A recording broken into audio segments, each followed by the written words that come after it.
Uncle, मुझे आपकी बेटी को खरीदना है। ये क्या बकवास कर रहे हो आप? मैं बकवास कर रहा हूँ? हाँ, बकवास ही तो कर रहे हो। अंकल, मैं आपकी बेटी को ना पैसों में खरीदना चाहता हूँ। देखिए साहब, मेरे साथ ज्यादा बकवास ना कीजिए। आप यहाँ से जाइए, वरना मैं अभी पुलिस बुला लूंगा। देख लो, 20 लाख रुपए दूंगा। क्या आप मुझे 20 लाख रुपए दोगे? पापा, अरे चुप करना, मैं बात कर रहा हूँ ना। क्यों, कम लग रहे हैं? 30 लाख रुपए दे दूंगा। 30 लाख रुपए? पापा आप क्या कर रहे हैं? आप इनकी बात भी क्यों सुन रहे हैं? भगाओ इनको यहाँ से। अरे बेटा तू चुप रह, बीच में मत बोल, मैं साहब से बात कर रहा हूँ ना। आप कहो तो 40 लाख भी दे दूंगा। 40 लाख रुपए? पापा आप उनकी ये सब बातें सुन भी कैसे रहे? वो मुझे खरीदने के लिए आए हैं, मुझसे शादी नहीं करना चाहते। वो चाहते हैं कि आप उन्हें मुझे बेच दे। नहीं नहीं, शादी भी कर लूंगा मैं। ले बेटा, अब तो साहब कह रहे हैं मैं शादी भी कर लूंगा। लेकिन पापा मुझे नहीं करनी है इनसे शादी। अरे तू चुप कर। पापा कैसे कर लूं मैं इनसे शादी? अरे हम तो इनके बारे में कुछ जानते तक नहीं है, और आप बोल रहे हो कि मैं इनसे शादी कर लूं? अरे अच्छे खासे पैसे वाले हैं, अब और क्या जानना है पैसे वालों के बारे में। अब तू एक काम कर, जल्दी जा, जल्दी साहब के साथ, साहब मुझे पैसे दे रहे हैं। पर पापा अगर मैं चली गई तो आपका ख्याल कौन रखेगा? अरे बेटा तू मेरी टेंशन मत ले, साहब मुझे पैसे दे रहे हैं ना। तू एक काम कर, साहब के साथ जा। पर पापा आप एक बार... अरे जल्दी जा ना, जल्दी जा।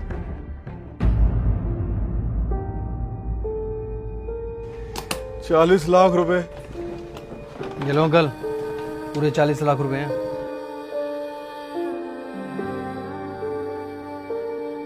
इतने सारे पैसे? चलो।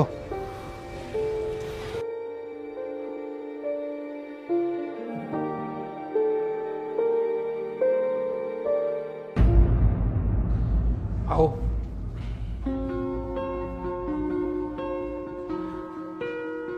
ये है मेरा घर, मतलब अब से हमारा। आप क्यों कर रहे हैं मेरे साथ ऐसा? अरे घबराओ मत, सब बताता हूँ मैं तुम्हें। आओ बैठो, आओ।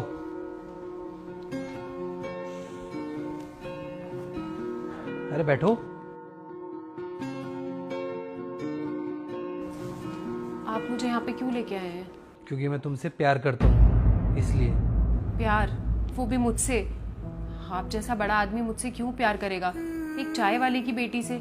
आपको तो कोई भी अच्छी लड़की मिल जाएगी, तो फिर मुझसे प्यार क्यों? ऊपर से आपने मेरे पापा को 40 लाख रुपए भी दिए। आपने क्यों किया ऐसा? सच कहूँ, बात 40 लाख रुपए की नहीं है। वो तुम्हारा पिता है। तुम खुद सोचो, अरे कैसा पिता है वो जो तुम्हें बेचना चाहता है? मैं नहीं तो कोई और। वो पैसे के लालच में तुम्हें किसी के भी हवाले कर सकता है।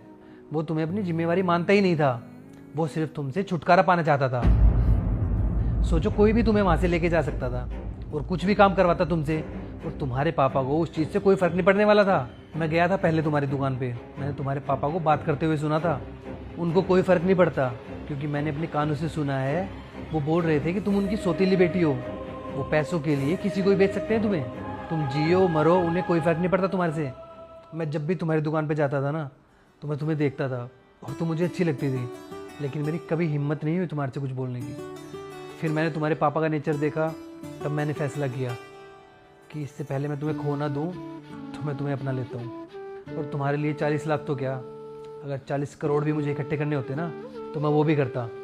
मैं तो कभी सोच भी नहीं सकती थी कि मेरे लिए कोई 40 लाख रुपए देगा, इतना सोचेगा। और रही बात मेरे पापा की, तो मुझे पता है कि वो मुझे बेचना चाहते थे और वो मुझे एक बोझ समझते हैं, लेकिन मैं कुछ कर नहीं सकती थी, क्योंकि उन्होंने मुझे बचपन से पाला पोसा है, बड़ा किया है।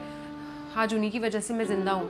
और शायद अगर पापा ने मुझे किसी को बेच भी दिया होता तो मैं रह लेती, कुछ कर भी नहीं पाती।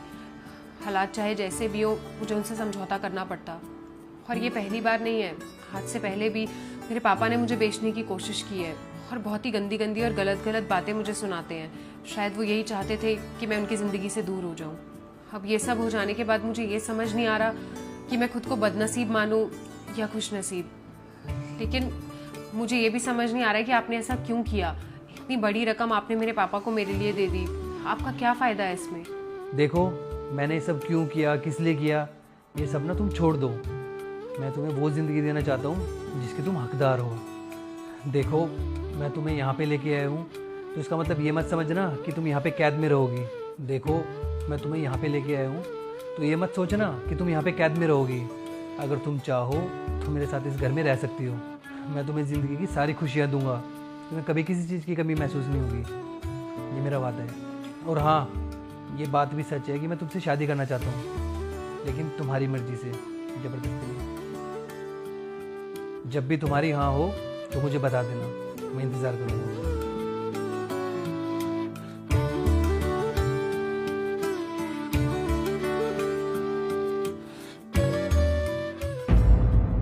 अच्छा ठीक है, निकल रहा हूँ मैं ऑफिस। अरे सुनो, ये लंच तो लेते जाओ अपना, इसमें हलवा है, तुम्हें बहुत पसंद है ना, तुम्हारे लिए बनाया मैंने आज। और सुनो, पूरा लंच खा के आना और खाते वक्त मुझे वीडियो कॉल करना।